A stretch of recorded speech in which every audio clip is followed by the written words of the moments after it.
कार्यकर्ताओं से करेंगे मुलाकात। आज बूथ और मंडल स्तरीय बैठक में शामिल होंगे। हल्द्वानी में प्रबुद्ध सम्मेलन को संबोधित भी करेंगे। आज शाम हरिद्वार में प्रस्थान करेंगे और 16 अक्टूबर को देहरादून में बीजेपी की बड़ी बैठक है।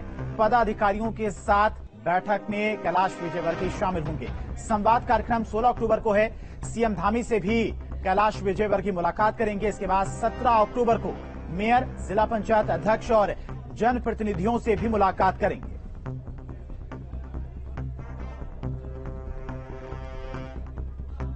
तो कैलाश विजयवर्गीय का उत्तराखंड का दौरा है। हल्द्वानी में पार्टी नेता और कार्यकर्ताओं से मुलाकात करेंगे। उसके बाद बूथ मंडल स्तरीय बैठक में भी शामिल होंगे। हल्द्वानी में प्रबुद्ध सम्मेलन को संबोधित करेंगे। उसके बाद आज शाम हरिद्वार में प्रस्थान करेंगे। इसके बाद 16 अक्टूबर को देहरादून में बीजेपी की एक बड़ी बैठक होनी है, जिसमें वो शामिल होंगे। पदाधिकारियों के साथ ये बैठक होगी। संवाद कार्यक्रम भी 16 अक्टूबर को होना है और उसके बाद कैलाश विजयवर्गीय मुख्यमंत्री पुष्कर सिंह धामी से भी मुलाकात करेंगे। 17 अक्टूबर को मेयर, जिला पंचायत अध्यक्ष और जनप्रतिनिधियों के साथ भी वो मुलाकात करेंगे। तो मिशन 2024 को लेकर कैलाश विजयवर्गीय उत्तराखंड के दौरे पर पहुंचे हैं। बूथ से लेकर मंडल तक के तमाम पदाधिकारियों के साथ वो बैठक करेंगे। आने वाले 2024 के लोकसभा चुनाव को लेकर किस तरह से जो तमाम भाजपा के कार्यकर्ता हैं वो पार्टी को मजबूत करे, बूथ स्तर पर जाकर जनता को सरकार के द्वारा चलाई गई तमाम योजनाओं के बारे में बताया जाए, पार्टी की रणनीति बनाई जाए आगे आने वाले चुनाव को जीतने के लिए। और इसी खबर पर तमाम जानकारी के साथ में संवाददाता उपेंद्र रावत हमारे साथ जुड़ गए। भूपेंद्र हमारे साथ जुड़ गए। भूपेंद्र, कैलाश विजयवर्गीय उत्तराखंड के दौरे पर पहुंचने कितने दिन का ये दौरा है और दौरा कितना महत्वपूर्ण?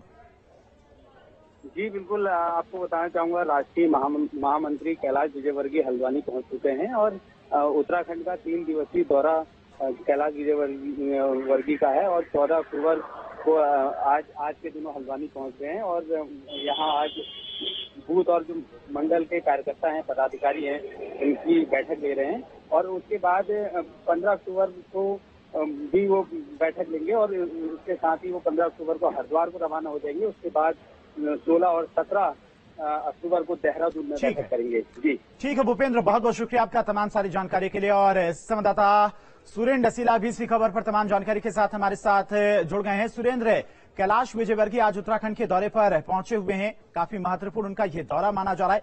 कितने दिनों का ये दौरा है और इस दौरे के दौरान क्या कुछ रहने वाला है?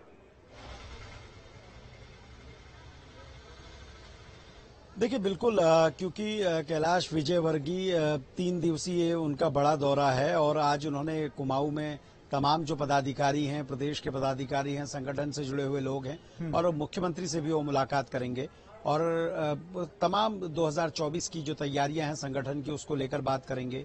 केंद्र सरकार की फ्लैगशिप योजनाओं को कैसे आम व्यक्ति तक पहुंचाया जा रहा है, किस तरीके का माहौल है, संगठन कैसे काम कर रहा है, इन तमाम चीजों पर उनकी चर्चा होगी। कल वो हरिद्वार पहुंचेंगे क्योंकि हरिद्वार बहुत महत्वपूर्ण हो जाता है, सबसे ज्यादा विधानसभाएं वहां आती हैं और दूसरा सबसे बड़ी बात यह है कि हरिद्वार से एक बड़ा संदेश पूरे देश को जाता है। तो इसलिए भाजपा एक संगठन हरिद्वार को बहुत महत्वपूर्ण मानता है। अभी पंचायत चुनाव में जिस तरीके से जीत मिली है, इन तमाम चीजों पर भी वो पार्टी के नेताओं से वहां बात करेंगे और संगठन किस तरह से काम कर रहा है इसे जांचेंगे। 16 तारीख को वो पहुंचेंगे देहरादून और देहरादून में प्रदेश संगठन महासचिव, माफ कीजिएगा, महामंत्री संगठन हो, प्रदेश अध्यक्ष हो, प्रदेश के महामंत्री हो या इसके अलावा सोशल मीडिया के जो तमाम कार्यकर्ता हैं उन सब के साथ वो बैठक करेंगे और जानेंगे किस तरह से हम तैयार हैं, क्या कुछ कर रहे हैं, 1-1.5 साल का जो समय बचा है उसमें कैसे काम कर रहे हैं। इन सारी चीजों पर वो अपनी रणनीति भी बनाएंगे और इन सब से फीडबैक लेंगे और इसको फिर दिल्ली में आला कमान को साझा भी करेंगे। सुरेंद्र, बीजेपी की हमेशा से रणनीति रही है, कहीं भी चुनाव होता है, चाहे वो लोकसभा का चुनाव हो या फिर विधानसभा का चुनाव, चुनाव से पहले जो उनके तमाम बूथ स्तर के कार्यकर्ता हैं वो लोगों के बीच में जाते हैं, उनका मन टटोलने की कोशिश करते हैं। साथ ही साथ जो केंद्र सरकार के द्वारा या राज्य सरकार के द्वारा योजनाएं चलाई जा रही हैं, क्या जनता उनसे खुश है और क्या बदलाव होना है, तो ये सारी रणनीति बीजेपी के लिए काफी फायदेमंद रही।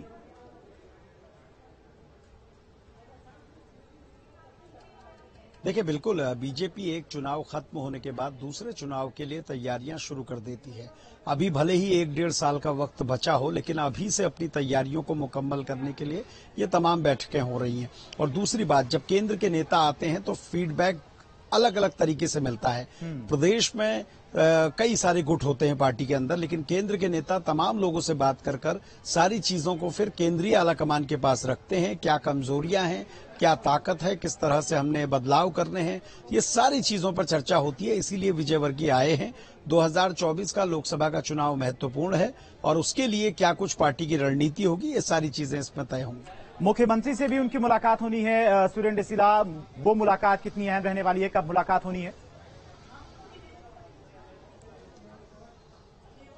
देखिए आज ही, क्योंकि मुख्यमंत्री भी कुमाऊं में ही मौजूद हैं, आज ही ये मुलाकात हो जाएगी। जैसे तमाम नेताओं से, उस संगठन के नेताओं से मुलाकात कर रहे हैं, ठीक उसी तरीके से मुख्यमंत्री से भी मुलाकात रहेगी। तैयारियां हमारी किस तरह की हैं, क्योंकि सीनियर लीडर हैं तो अपनी ओर से निर्देश भी तमाम नेताओं को देंगे, तो इसलिए मुख्यमंत्री के साथ भी एक सामान्य मुलाकात उनकी है जैसे अन्य नेताओं के साथ है। और वो फीडबैक जानने की भी कोशिश करेंगे कि राज्य सरकार कैसे केंद्र की योजनाओं को आगे बढ़ा रही है, राज्य की योजनाएं कैसे आम व्यक्ति तक पहुंच रही हैं, इन तमाम चीजों पर चर्चाएं होंगी। ठीक है सुरेंद्र, आप लगातार हमारे साथ बने रहिए, आगे भी हम आपके पास वापस आएंगे। इसी बीच एक और बड़ी खबर देहरादून से है। 2 दिनों के उत्तराखंड के दौरे पर अनिल बलूनी कुमाऊं मंडल में 2 दिनों तक रहेंगे। अनिल बलूनी पार्टी कार्यकर्ताओं से मुलाकात करेंगे और बीजेपी के राष्ट्रीय मीडिया प्रभारी हैं अनिल बलूनी। तो बड़ी खबर है, 2 दिवसीय कुमाऊं मंडल के दौरे पर हैं अनिल बलूनी।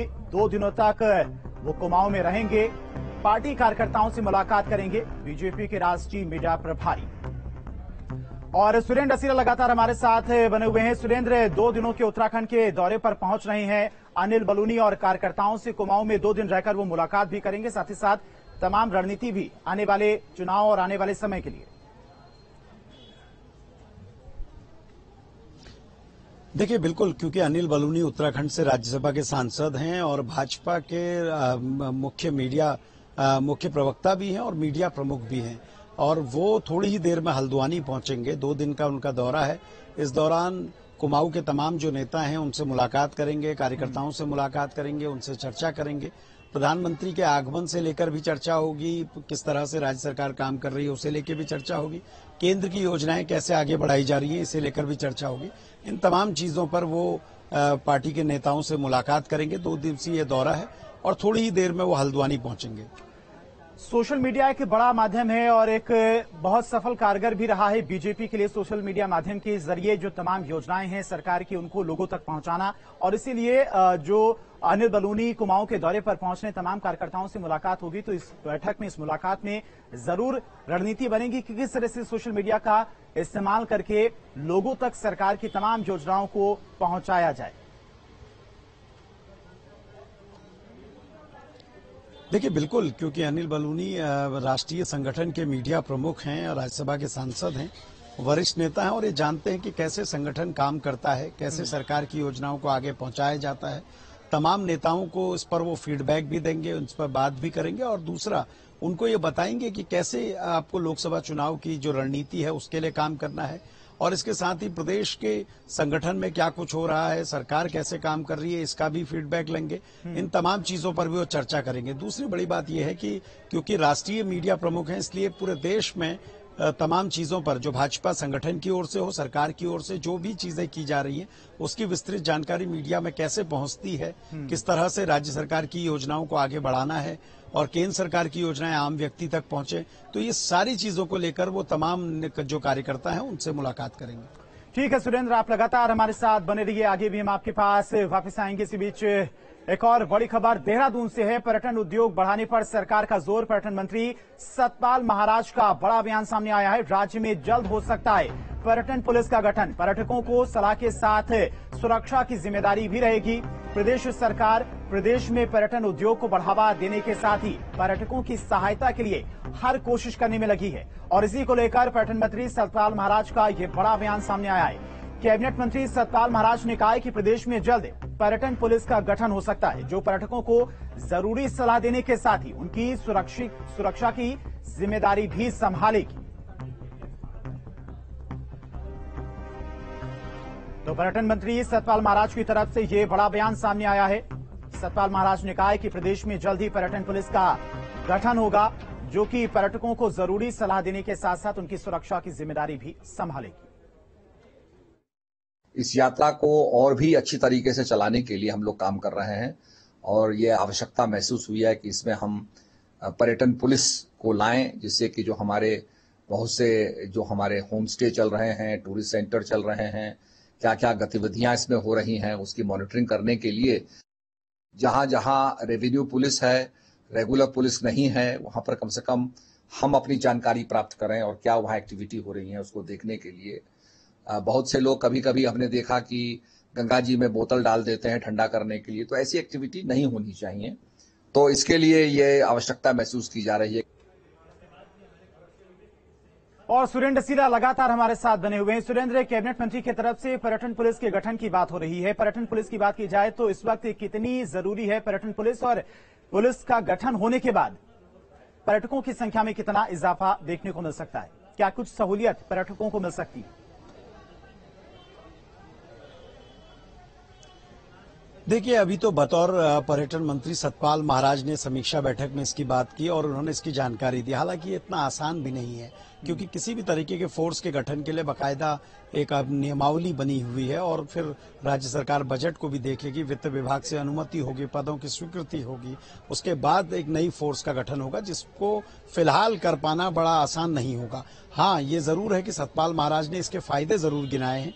उनका ये कहना है कि अभी सिविल पुलिस को सारी चीजें देखनी होती हैं और उससे पर्यटन को बहुत ज्यादा सॉफ्ट हम नहीं कर पाते हैं। यानी जो पर्यटक आते हैं उनको जानकारी भी चाहिए, उनको इस पर सलाह भी चाहिए। किसी तरह की दिक्कत हो जाए तो वो एक ऐसी फोर्स हो जिसके पास अपनी प्रॉब्लम्स को शेयर कर सके। तो इसलिए उनका ये कहना है कि पर्यटन वीर या पर्यटन पुलिस के नाम से अगर एक संगठन या एक ऐसी फोर्स तैयार की जाती है जो सिर्फ स्पेसिफिक जगह पे पर्यटन को देखेगी, धार्मिक पर्यटन को देखेगी, एडवेंचर टूरिज्म को देखेगी, एक्सपीडिशन अगर कोई आ रहे हैं उनको देखेगी, माउंटेनिंग के लिए कोई आ रहा है तो ये तमाम चीजों को देखेगी और जिसका फोकस सिर्फ उस पर रहेगा। इस तरह की फोर्स के गठन की उन्होंने बात कही है, जिससे हमारा टूरिज्म बढ़ेगा, जिससे पर्यटकों को जो दिक्कतें होती हैं वो नहीं होंगी। लेकिन ये सब शुरुआती स्टेज है जो उन्होंने एक पर्यटन की समीक्षा बैठक में कहा है। इसका ठोस निर्णय सरकार को लेना है कि ऐसी फोर्स होगी तो क्या होगी, कर्मचारी अस्थायी होंगे, स्थायी होंगे, पुलिस से लिए जाएंगे, नया फोर्स बनेगा, नया फिर से रिक्रूटमेंट होगा। की तरफ से बात जरूर की गई है, फायदे जरूर गिनाए गए, लेकिन अभी वक्त लग सकता है पर्यटन पुलिस में। फिलहाल तमाम जानकारी के लिए आपका बहुत बहुत शुक्रिया। बढ़ते आगे, उत्तराखंड में जल्द ही लोक निर्माण विभाग के गेस्ट हाउस पर्यटन के तौर पर भी विकसित किए जाएंगे। उत्तराखंड के लोक निर्माण विभाग और पर्यटन मंत्री सतपाल महाराज ने कहा है कि लोक निर्माण विभाग के गेस्ट हाउस प्राइम लोकेशन में है, लेकिन उनकी हालत ज्यादा ठीक नहीं है। ऐसे में पर्यटन विभाग उनको ठीक कराएगा, जिससे इन्हें पर्यटन के तौर पर भी विकसित किया जा सके। सतपाल महाराज ने कहा है कि पीडब्ल्यूडी के जो पुराने पुल हैं उनके किनारे भी कैफेटेरिया बनाने की प्लानिंग पर काम किया जाएगा, क्योंकि ये हेरिटेज पुल है और कई जगह लोकेशन बहुत शानदार है। पीडब्ल्यूडी के अंदर हम लोगों ने निर्देश जो दिए हैं वो खास करके इनके जो डायपलेटेड बंगले हैं, पूरी टूटी हालत में हैं, उनका उपयोग नहीं हो रहा है, परंतु ऐसे स्थानों पे हैं जहां से हिमालय का बहुत अच्छा दृश्य देखा जा सकता है। तो ये गांव के अंदर बने हुए हैं, सड़कों के ऊपर नहीं है। तो हम चाहते हैं कि इसको विकसित किया जाए और अपनी इनकम बढ़ाई जाए। तो उस पर विस्तृत चर्चा हुई और निश्चित रूप में कुछ साकार परिणाम हमारे सामने निकल के आए हैं और ये चीजें जल्दी ही हमको मिलेंगी। ये फैसिलिटीज हम डेवलप करेंगे। और हरिद्वार में होगा नेताजी की अस्थियों का विसर्जन। मुलायम सिंह की अस्थियां हरिद्वार में विसर्जित होंगी। 17 अक्टूबर को हर की पैड़ी में दी जाएगी अंतिम विदाई। अखिलेश यादव समेत परिवार और पार्टी के लोग मौजूद रहेंगे। जिलाध्यक्ष सुमित तिवारी ने ये जानकारी दी। नेता मुलायम सिंह यादव की अस्थियां हरिद्वार में गंगा में विसर्जित की जाएंगी। 17 अक्टूबर को परिवार के तमाम सदस्य और पार्टी के तमाम नेता अस्थि विसर्जन के कार्यक्रम में मौजूद रहेंगे। 17 अक्टूबर को हर की पौड़ी में अंतिम विदाई दी जाएगी। अखिलेश यादव समेत परिवार पार्टी के सभी लोग मौजूद रहेंगे।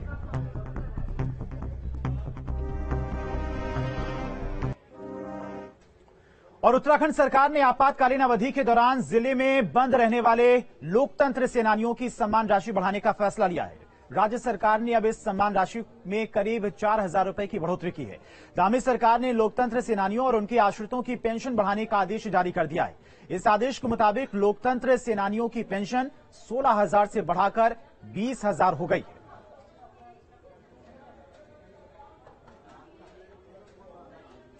प्रतियोगी परीक्षा की तैयारी कर रहे युवाओं को धामी सरकार ने 3 बड़े तोहफे दिए हैं। दरअसल यूके SSSC की परीक्षाएं रद्द होने के बाद इन परीक्षाओं को उत्तराखंड लोक सेवा आयोग से करवाया जाना है। जिन अभ्यर्थियों ने यूके SSSC की पिछली परीक्षाओं में आवेदन किया है, उन्हें UKPSC द्वारा दोबारा कराई जा रही है। परीक्षाओं के लिए आवेदन शुल्क नहीं देना होगा।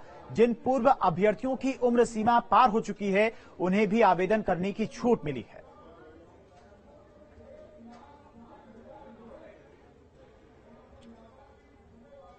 और स्वामी अभिमुक्तेश्वरानंद सरस्वती के ज्योतिष पीठ के शंकराचार्य बनने पर चमोली में भव्य महासम्मेलन आयोजित किया जा रहा है। 17 अक्टूबर को जोशीमठ में होने वाले सम्मेलन में 3 मठों के शंकराचार्य मौजूद रहेंगे। वहीं से पहले स्वामी अभिमुक्तेश्वरानंद आज उत्तराखंड पहुंच रहे हैं। साथ ही द्वारका में शंकराचार्य सदानंद सरस्वती महाराज व श्रृंगेरी से विधुशेखर भारती महाराज आज बद्री आश्रम पहुंच रहे हैं और 16 अक्टूबर को तीनों शंकराचार्य बद्रीनाथ केदारनाथ के दर्शन करने के बाद ज्योतिष मठ पहुंचेंगे और 17 अक्टूबर को नगर में विशाल शोभा यात्रा निकाली जाएगी। इसमें वेद पाठी ब्राह्मण, साधु संत के साथ साथ स्थानीय लोक कलाकार भी शामिल होंगे। ज्ञात इतिहास में विगत 100 वर्ष में अथवा 200 वर्ष में ऐसा अवसर कभी नहीं आया। इसमें 3 पीठ के जगत गुरु शंकराचार्य जी महाराज एक साथ जो किसी स्थान पर ज्योतिर्मठ में पधारे हैं, तो ये निश्चित रूप से एक सौभाग्य का अवसर है।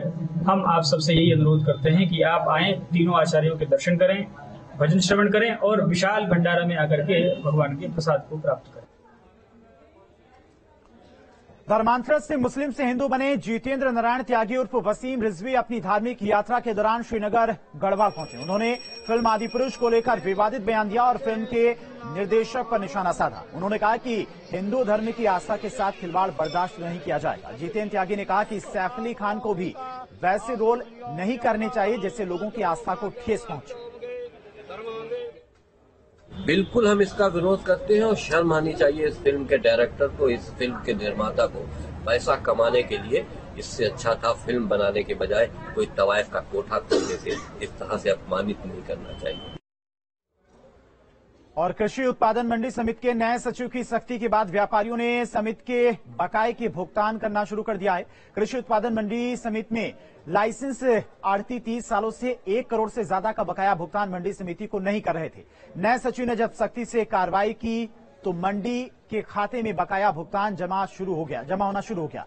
ऋषिकेश कृषि उत्पादन मंडी समिति ने करीब 167 लाइसेंस धारक व्यापारी हैं जिन्हें मंडी में दुकान उपलब्ध करवाई गई है। मंडी समिति को किराए के रूप में मिलने वाले पैसे से राजस्व मिलता है, जिससे कर्मचारियों के वेतन समेत कई तरह के खर्च वहन किए जाते हैं। लेकिन मंडी समिति में कई व्यापारी पिछले कई सालों से मनमानी कर रहे थे और मंडी समिति को किराया नहीं दे रहे थे।